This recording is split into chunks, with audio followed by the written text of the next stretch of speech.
안녕하세요 시청자 여러분. 오늘은 에포크타임스가 편찬한 책 공산주의령은 어떻게 우리 세계를 지배하는가 중에서 가정편에 대한 이야기를 해보려고 합니다. 이 책의 중심 무대는 자유민주주의 국가인 미국이고 주된 내용은 공산주의 침투 현황과 최종 목적 등입니다. 비록 남의 나라 이야기지만 사실 우리의 이야기이기도 합니다. 현재 국내에서도 페미니즘, 성해방, 동성애, 양성애, 그리고 성전환 등으로 극심한 혼란과 갈등을 겪고 있습니다. 이들은 모두 전통가정을 파괴하는 여권 신장 운동과 관련된 관념들입니다. 도대체 이 관념들은 어디에서 비롯된 것일까요? 그럼 지금부터 하나씩 살펴보도록 하겠습니다. 여러분, 공산당은 왜 가정을 파괴하려고 할까요? 아시다시피 가정은 우리 사회를 구성하는 최소 단위입니다. 그런데 공산주의는 이 가정을 없애야 할 사회주의의 한 형태로 간주하고 가정을 해체해야 한다고 주장합니다. 서구에서는 1960년부터 현대 페미니즘, 성해방, 동성애 권리를 포함한 다양한 반전통 운동이 급부상하게 됩니다. 그런데 그 중에서 가장 먼저 충격을 받은 것은 전통 가정이었죠. 1969년 미국 캘리포니아주에서 이혼법이 제정되면서 부부 한쪽의 책임 유무와 관계없이 이혼을 할 수 있게 되었습니다. 그 뒤 각 주에서 이를 뒤따랐죠. 그 결과 이혼 비율은 1960년대에서 1980년대 사이에 무려 2배 이상 증가하게 됩니다. 1950년대에 태어난 아이들은 약 11%가 부모의 이혼을 목격했지만 1970년대에는 무려 50%까지 치솟게 됩니다. 미국 질병통제예방센터의 데이터에 따르면 2016년에 태어난 미국 신생아 중 무려 40% 이상이 혼외 출산에 속한다고 합니다. 하지만 60년 전인 1956년에는 5% 미만이었습니다. 동서양의 전통사회에서는 순결한 남녀관계를 미덕으로 여겼습니다. 그러나 안타깝게도 오늘날에는 그런 관념이 조롱거리로 변했습니다. 동성결혼은 가정과 혼인을 법률적으로 새롭게 정의하게 되었습니다. 미국 평등고용기회위원회 위원인 한 법학교수는 2006년에 동성결혼을 넘어라는 책에서 모든 가족 및 관계를 위한 새로운 전략적 비전이라는 제하의 선언서를 발의했습니다. 그는 이 선언문에서 사람들은 자신의 욕망에 따라 어떠한 형식이든 새로운 가정, 다시 말해서 복혼가정, 동성애자, 두 쌍으로 이루어진 가정 등을 이룰 수 있어야 하고 또 전통적 가정이 다른 형식의 가정보다 법적 권리를 더 많이 누려서는 안 된다고 주장하기에 이릅니다. 학교에서 혼전 성관계와 동성애를 정상적인 것으로 교육했고 아이들의 성적 성향이 자유롭게 발전할 수 있도록 하자는 취지에서 동성애자, 양성애자, 성전환 등으로 발전할 수 있도록 했습니다. 현재 그 페미니즘, 성해방, 동성애 운동 등 가정을 파괴하는 현대사회의 변이된 관념들이 우리 사회 곳곳에 널려 있습니다. 그뿐만 아니라 또 자유, 공평, 권리, 해방 등의 기치를 내건 좌파 자유주의, 진보주의의 변이된 법률 제도와 경제정책도 전통가정의 관념을 바꾸도록 유도하고 있습니다. 19세기 초부터 시작된 이 모든 현대 사조와 운동은 공산주의 요소가 깊이 내재되어 있습니다. 공산주의 악령은 끊임없이 변화하고 기만하는 데 매우 능숙합니다. 따라서 사람들은 표면적으로 듣기 좋은 그들의 구호에 현혹돼 결국은 그들이 파놓은 수렁에 점점 더 깊이 빠져들고 있습니다. 오늘날 우리가 목도하는 전통가정이 파괴되고 인간의 마음이 변질된 이 국면은 사실상 공산주의가 지난 200년 동안 치밀하게 계획하고 점진적으로 실행한 결과물입니다. 그 결과 사회 안정의 기본 단위가 되는 가정이 파괴되고 전통 도덕이 무너지고 가정을 통해 다음 세대의 전통 신앙과 가치, 이념을 이어주는 기능도 상실되었습니다. 혼인은 동서양 정통 문화에서는 신이 맺어주는 천생연분이기 때문에 파기할 수 없다고 여겼습니다. 신은 남녀에게 각자의 역할을 규정해 주었죠. 서방 전통에서 남자는 자기 몸을 아끼는 것처럼 아내를 사랑하고 보호하며 심지어 자신을 희생하더라도 아내를 지켜야 합니다. 그리고 아내는 마땅히 남편을 도와 일심동체가 되어야 하죠. 남자는 밖에서 땀 흘려 일을 해서 가족을 부양해야 하고 여자는 해산의 고통을 감당해 왔습니다. 동양 전통 문화에서도 남자는 스스로 강건하고자 힘없이 노력하는 정신으로 모든 비바람을 이겨내고 가정을 보호할 책임이 있었습니다. 그리고 여자는 덕을 두텁게 하여 만물을 포용하는 자세로 유순하고 자상하게 남편을 돕고 자식을 가르칠 의무가 있었습니다. 따라서 남녀는 각자 제자리에 있어야 음양이 화합을 이루고 자녀가 건강하게 자랄 수가 있었습니다. 전통가정은 신앙과 도덕을 개성하고 사회 안정을 유지하는 기능을 발휘하기도 합니다.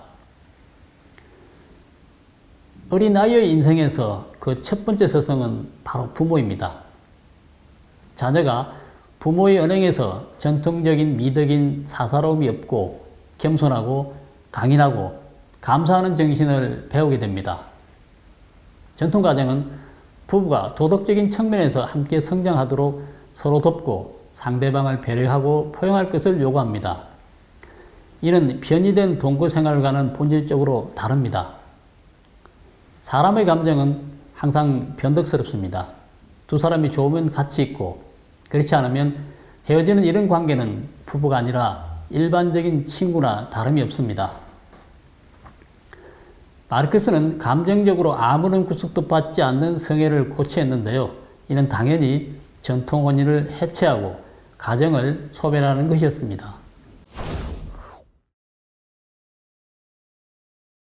그렇다면 공산주의는 왜 가정 해체를 목표로 할까요? 공산주의는 가정을 사유제의 한 형태로 간주합니다. 그리고 사유제를 없애려면 가정을 가장 먼저 해체해야 한다고 주장하죠. 원조 공산주의는 경제적 요인을 가족관계를 주도하는 관건으로 삼았고 현대 마르크스 프로이트주의는 인간의 성욕을 가정 문제를 이해하는 열쇠로 삼았습니다. 이 양자의 공통점은 모두 인간의 기본 윤리 도덕을 제쳐두고 물질과 욕망을 숭상한다는 점입니다. 공산주의에는 사람들을 현혹하는 학설이 하나 있습니다. 바로 전 인류를 해방한다는 것입니다. 이것은 경제적 의미의 해방일 뿐만 아니라 인류 자신의 해방이기도 합니다. 해방의 반대말은 억압입니다.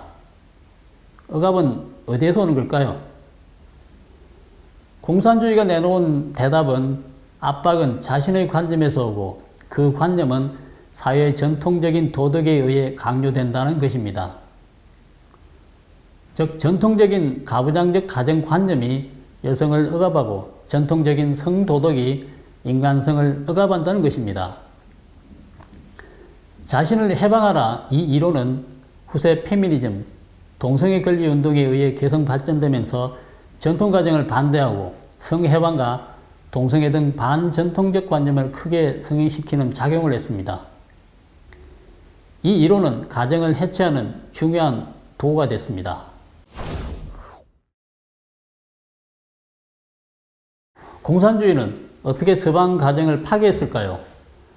공산주의 각종 변이된 사조는 19세기부터 100여 년간 서방에서 변화와 진화를 거친 후 1960년대 미국으로 건너갑니다. 1960년대 신마르크스주의와 각종 급진적인 이데올로기 영향으로 각종 사회문화운동이 미국에 속속 등장하죠.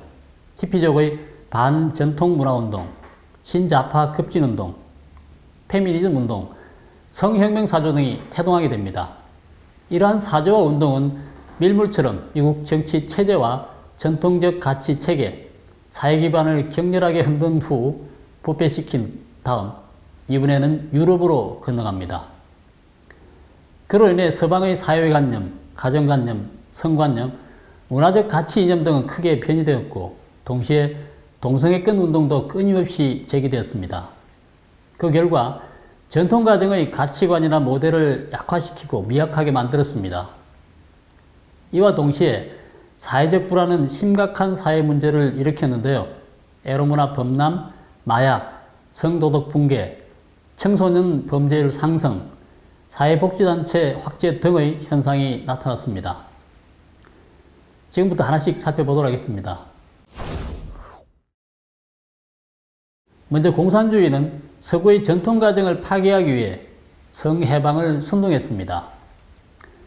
1960년대 미국에서 시작된 성해방, 성혁명 이론은 전 세계로 급속히 확산돼 인류의 전통 도덕관념, 특히 전통가정과 성도덕에 치명적인 타격을 입혔습니다.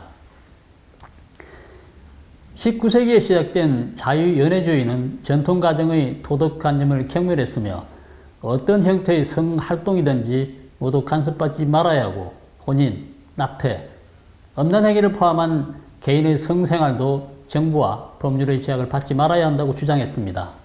이 같은 자유연애주의 운동이 미국에서 거둔 가장 큰 성과는 1953년에 창간한 포르노 잡지 플레이보이였습니다. 이 잡지는 그동안 천하게 여겼던 포르노 소재를 단시간에 주류 사회로 진입시켜 고급 레저로 만드는 데 성공했죠. 20세기 중엽 히피 문화가 유행하고 사람들이 자유연애 관념을 보편적으로 받아들이자 이번에는 성해방, 성혁명이 등장을 하게 됩니다. 마르쿠제의 슬로건 사랑하라, 전쟁하지 말고는 1960년대 서방의 반문화운동 중에서 성해방 관념이 사람들의 마음속 깊이 자리 잡게 했습니다. 그리고 킨제의 책 남성의 성적 행동과 여성의 성적 행동이 출판되고 경구 피임약을 사용하게 되면서 성해방은 1960년대 전 서방으로 퍼지게 됩니다. 특히 킨제의 인류 성행위 보고서는 혼의 성행위, 동성애 성행위 등을 보편적 사회 현상으로 착각하게 만들므로써 성해방, 동성애 운동을 부추기는 작용을 했습니다. 성해방은 현대사에서 도덕적 가치관이 됐고 청소년들은 문란한 성생활을 정상으로 여겼습니다. 그 결과 1960년대 청년 중 82%가 30세 전에 혼전 성경험을 한 것으로 나타났습니다.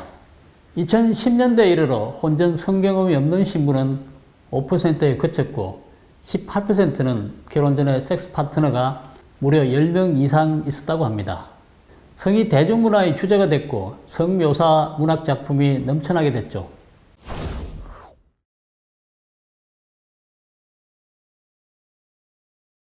공산주의는 또 가정을 파괴하기 위해 여권운동을 부추기고 전통가정을 버리도록 선동했습니다. 여권신장운동의 배후 공산주의 사상은 어떤 것이 있을까요? 여권신장운동, 즉 페미니즘 운동은 가정을 파괴하는 데 이용하는 또 다른 도구였습니다. 제1차 페미니즘 운동은 18세기 유럽에서 발생해 19세기 중엽 미국으로 중심지를 옮겨갑니다. 1920년대 이후 여성의 선거권이 각국에서 법률로 허용되면서 1차 페미니즘 운동은 잠잠해지기 시작했고 대공황의 충격과 제2차 세계대전을 거치면서 페미니즘 운동은 거의 휴면 상태가 됩니다. 제2차 페미니즘 운동은 1960년대 말 미국에서 시작되었죠. 그 후 서유럽과 북유럽 등 전 서방 세계로 퍼져 나갔습니다.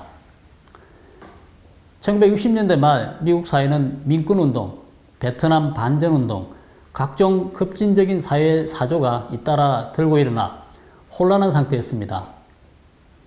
페미니즘은 이 기회를 틈타 더욱 급진적이고 변이된 모습으로 전 세계로 퍼져나갔습니다. 페미니즘 운동은 1963년 프리다노로부터 시작됩니다. 그녀는 전통적인 즐거움, 만족, 행복한 가정주부 이미지는 가부장적 사회가 만들어낸 것이라고 주장하면서 여성들은 남편을 돕고 아이를 가르치는 데 만족하는 성취감에서 뛰쳐나와 가정 밖에서 진정한 자아를 실현해야 한다고 주장했습니다. 페미니스트는 전통 가정의 혼인관념을 여성 평등을 실현하는 데 매우 큰 장애물로 여겼습니다. 그래서 급진적 페미니스트들은 여성을 억압하는 모든 사회 제도와 전통 문화를 철저하게 변혁하고 투쟁해서 여성의 평등을 실현해야 한다고 주장하기에 이릅니다. 사회를 억압받는 자와 억압하는 자로 양분해 투쟁, 해방, 평등 등을 선동하는 것은 공산주의 핵심 전략입니다. 전통적인 마르크스주의는 경제적 지위로, 신페미니즘은 성별로 군중을 구분하죠. 보부아르는 여자는 여자로 태어나는 것이 아니라 여자로 만들어진다고 주장하면서 성은 인간의 생리 특성에 의해 결정되지만 성별은 후천적으로 형성된 자아 인지적 심리 개념이라고 선동했습니다.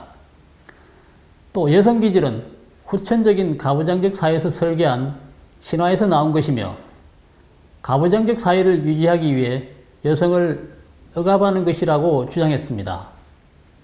그녀의 사상은 동성애, 양성애, 성전환 등을 위한 각종 변질된 관념에서 온상 역할을 했습니다.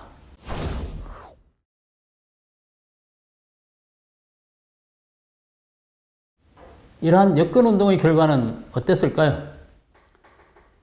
여권운동의 결과 가정 파괴, 인륜 훼손, 성별 혼란, 페미니즘이 사회 전반에 널리 퍼지게 되었습니다. 하버드대가 2016년범에 실시한 여론조사에 따르면 여성의 약 59%가 페미니즘을 지지하는 것으로 나타났습니다. 현대 페미니즘을 한마디로 요약하면 남성과 여성 사이에는 생식기관, 생리적 차이가 있을 뿐 육체적, 심리적 차이는 없다는 것입니다. 그런데도 여전히 존재하는 남녀 간의 행동과 성격 차이는 사회적, 문화적 요인이 조성한 것이고 따라서 이런 불평등 현상은 모두 여성에 대한 차별과 억압이다 라고 주장합니다. 페미니스트들은 남녀 간 업무 능력, 적성, 근무 시간, 근무 태도 등을 전혀 고려하지 않고 대기업 임원, 학자, 고위 관료 중에 남성이 여성보다 많다는 사실 자체를 성차별이라고 주장합니다. 따라서 현대 페미니즘은 남성과 여성 사이의 자연스러운 생리적, 심리적 차이에 근거한 남녀 불평등에 대한 어떤 해명도 용납하지 않습니다. 여기서 우리는 지능이나 능력면에서 남성이 여성보다 우월함을 증명하는 것이 아닙니다. 페미니스트들은 남녀의 절대적 평등을 주장하죠. 2005년 뉴욕 소방서는 여성단체의 소송이 두려워 체력 테스트를 통과하지 못한 여성을 소방관으로 채용했습니다. 시카고 소방서는 채용 기준을 낮췄고 호주 소방서는 성별 할당제를 실시하고 있다고 합니다.